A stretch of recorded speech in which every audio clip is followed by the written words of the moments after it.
يا أيها الناس إني أوصيكم اتقوا الله حق تقاته ولا تموتن إلا وأنتم مسلمون. قال الله تعالى في القرآن العظيم وهو أصدق القائلين: أعوذ بالله من الشيطان الرجيم. بسم الله الرحمن الرحيم. يا أيها الذين آمنوا اتقوا الله حق تقاته ولا تموتن إلا وأنتم مسلمون. وقال تعالى في آية أخرى: يا أيها الذين آمنوا اتقوا الله وقولوا قولا سديدا يصلح لكم أعمالكم ويغفر لكم ذنوبكم ومن يطع الله ورسوله فقد فاز فوزا عظيما. عباد الله، أوصيكم ونفسي بتقوى الله وطاعته فقد فاز المتقون. Hadirin jemaah iman yang dimuliakan Allah Subhanahu wa taala. Memuji dan bersyukur kita kepada Allah dan mengucapkan alhamdulillahirabbil alamin yang telah menciptakan manusia dengan sebaik-baik bentuk.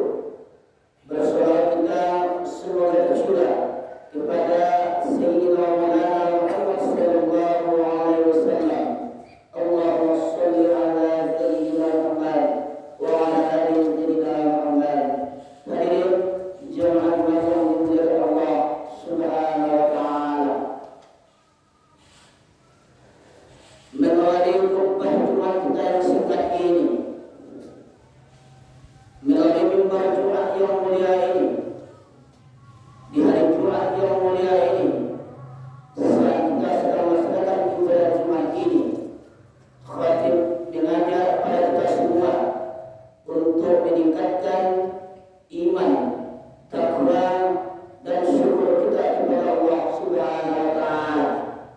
Alhamdulillah, dari sekian hamba Allah yang masih berkehidupan, kita yang masih diberikan kenikmatan iman kepada Allah Subhanahu wa taala. Alhamdulillah, dari semua hamba Allah yang diberikan kenikmatan iman, kita yang masih diberikan kemampuan untuk mampu membuktikan keimanan itu dengan mengerjakan sholat Jumat berjamaah. Dengan itulah kita dipanggil, ya ayyuhalladzina amanu, hai para pemilik iman. Alhamdulillah, dengan takwa itulah kita mulia di sisi Allah Subhanahu wa taala. Inna akramakum indallahi atqakum. Alhamdulillah, dengan syukur itulah Allah menjadikan pegawai umat yang banyak yang mau bersyukur. La in syakartum la azidannakum. Semoga dengan iman, takwa, dan syukur itu, Jumat yang kita tunaikan di hari ini dijadikan oleh Allah Subhanahu wa taala sebagai Jumat yang berkah, sebagai Jumat yang terhebat, sebagai Jumat yang terbaik, sebagai Jumat yang tersempurna dari sekian Jumat yang pernah kita tunaikan dalam hidup kita. Hadirin jemaah umat yang dimuliakan Allah Subhanahu wa taala, sadarkah kita pada awalnya dia bukan siapa-siapa dan bukan apa-apa. Lam yakun syai'an madhkura. Dia tidak pernah disebut, dia tidak pernah dikenal, dia tidak pernah diperhitungkan. Dia hanyalah sebongkah tanah yang berwarna hitam, pekat, kelam, gelap, baunya busuk dan kotor, diinjak telapak kaki. Lalu kemudian Allah Subhanahu wa taala memuliakan dia. Allah angkat derajatnya. Wa nafaqtu fi min ruhi. Aku tiupkan ruh ke dalam tanah itu. Lalu tanah yang indah itu pun menjadi mulia. Malaikat pun bersujud kepada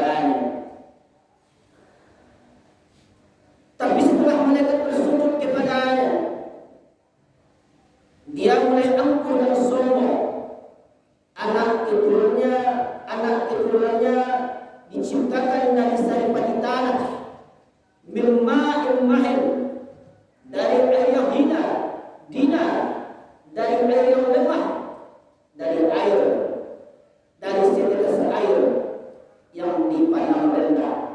Lalu kemudian ketika dia lahir ke atas dunia, saat dia keluar dari perut ibunya, saat dia pertama kali melihat udara dunia, la ta'lamuna syai'an, dia adalah seorang hamba yang lemah, dia tidak tahu apa-apa, dia tidak membawa apa-apa. Saat lapar dia menangis, saat kencing dia menangis, saat mengantuk dia menangis, saat menyusui dia menangis, saat dalam pelukan pun dia menangis. Ingat, dia perlu orang lain.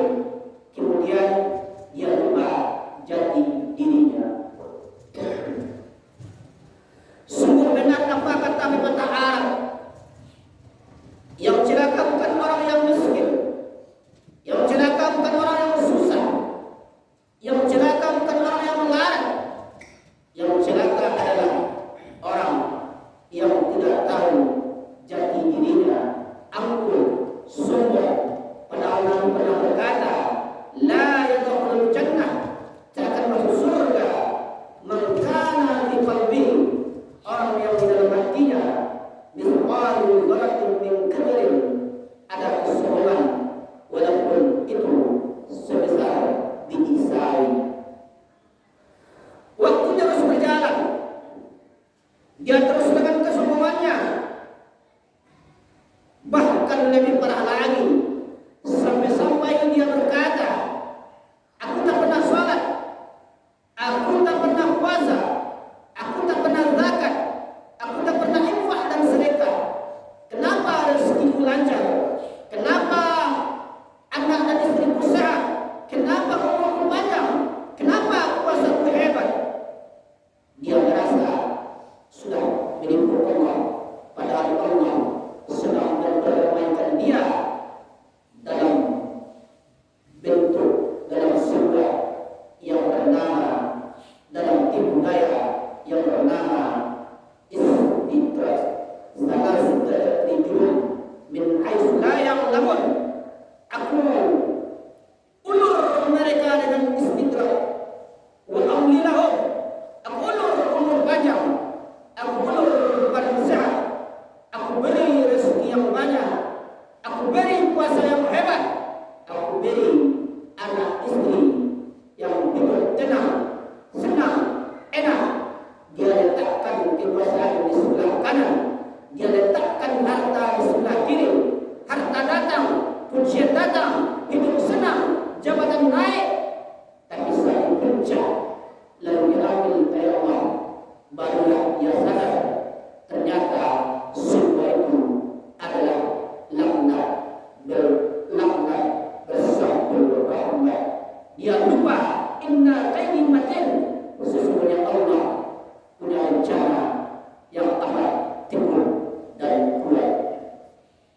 Hadirin jamaah yang dimuliakan Allah Subhanahu wa taala, lihatlah seorang hamba yang merugi ini, dia merasa Allah sedang lupa, Allah tidak ingat. Dia terus dengan kesombongannya, dia terus dengan kesesatannya, dia terus dengan kejahilannya, dia terus dengan kezalimannya.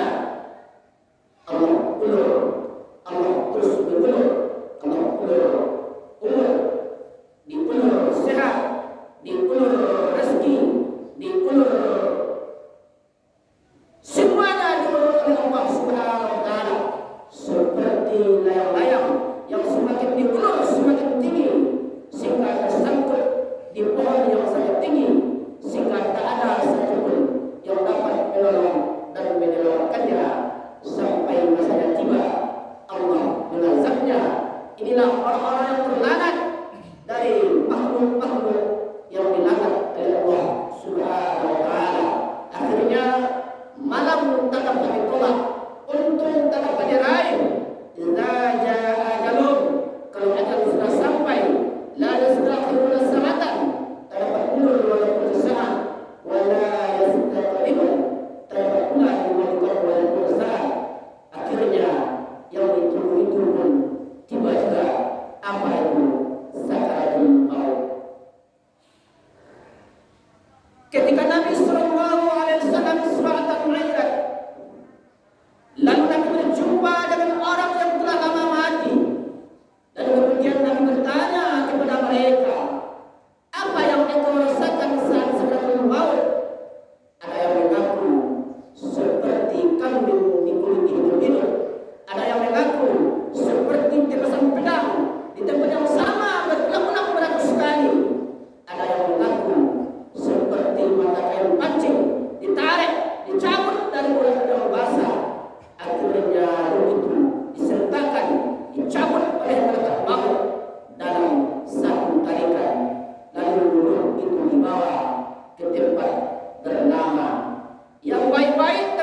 Mudahkanlah kami dalam menghadapi sakaratul maut. Dan yang kedua pun kita juga selalu membaca Allahumma lana bi husnil khatimah.